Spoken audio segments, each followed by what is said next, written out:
ہم نے دیکھا ہے بات بھولے بندے داڑھی رکھنے سے شرماتے ہیں، تو رکھتے صحیح، لوگ تجھے ملا کہیں گے، مولوی کہیں گے، صوفی کہیں گے، مسیتڑ کہیں گے، پتہ نہیں کیا کیا القاب بولتے ہیں۔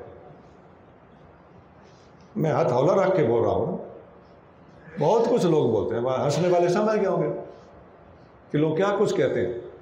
ایمان سے بتائیے، جو بندہ ان باتوں پہ غصہ کرے وہ فیل ہے، جو ان باتوں پر ہنسے، خاموش رہے، خوش ہو اور کسی کا برا نہ منائے، وہ ولیوں کی فہرست میں شامل ہے۔ آپ سر پہ ٹوپی پہنے، لوگ تنقید کریں گے، آپ سبز تاج شریف پہنے، یہ ہفتے دو ہفتے کی بات ہے، بس اس کے بعد آپ کو سمجھ آ جائے گی کہ کوئی ایسی غلط بات نہیں ہے۔ لوگ لگے رہتے ہیں، انہوں نے کبھی نہیں بخشا کسی کو، یہ نہیں درگزر کرتے، لوگوں کی عادت ہوتی ہے، خاص طور سے دیہاتی لوگوں کا طریقہ ہوتا ہے، طرح طرح کے القاب دیں گے۔ مت گھبراؤ، تم نے اللہ کے رسول کی خاطر اگر تنقید کو گلے لگا لیا، انشاءاللہ تعالیٰ تمہارے راستے ہموار ہوتے چلے جائیں۔ اللہ کریم جب اپنے بندے کا بھلا چاہتا ہے تو اس کو روک دیتا ہے کہ کسی کا گلہ کرے، اور دوسرے لوگ اس کے گلے پہ لگا دیتا ہے تاکہ اس کا گلہ کر کے، غیبت کر کے اس کے گناہ معاف ہوں۔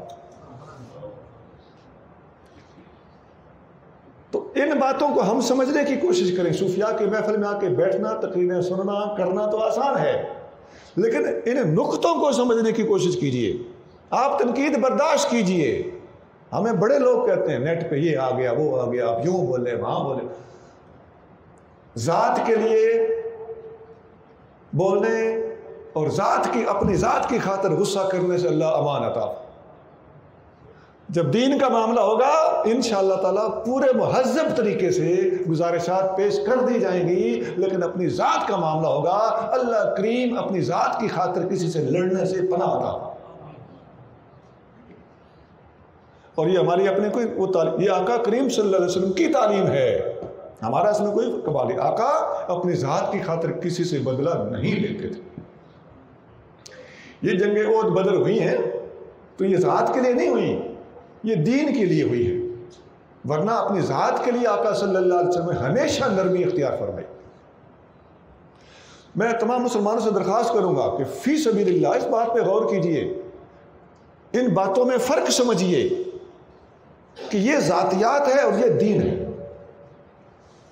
بہت لوگ دین کا بہانہ کریں گے، معاملہ اندر سے ذاتی ہوگا، علماء کے خلاف کارروائی ہو رہی ہوگی، معاملہ ذاتی ہے۔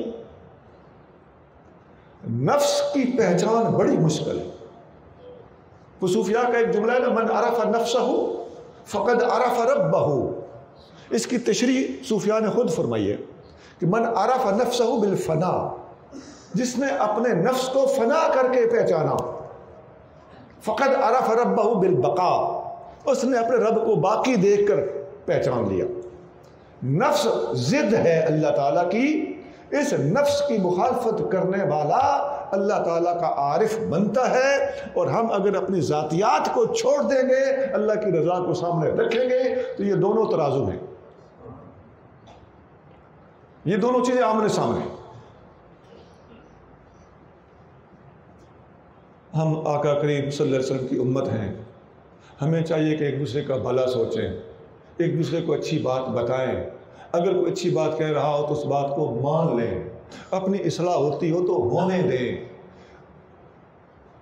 فاروق اعظم رضی اللہ تعالیٰ عنہ کا ایک قول ہے، حضرت ابو عبداللہ حارث محاسبی رحمۃ اللہ علیہ نے رسالۃ المسترشدین میں نقل کیا ہے۔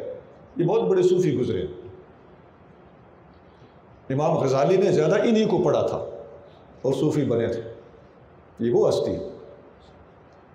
انہوں نے حضرت فاروق اعظم کا قول اس نقل کیا ہے کہ جاہل آدمی کو جب کوئی نصیحت کرتا ہے تو وہ ناراض ہو جاتا ہے، اسے برا لگتا ہے، تو نصیحت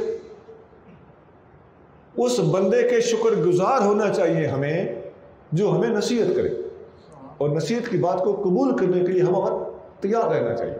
اللہ کرے کوئی بتانے والا ہو، اللہ کرے کوئی قبول کرنے والا بھی ہو۔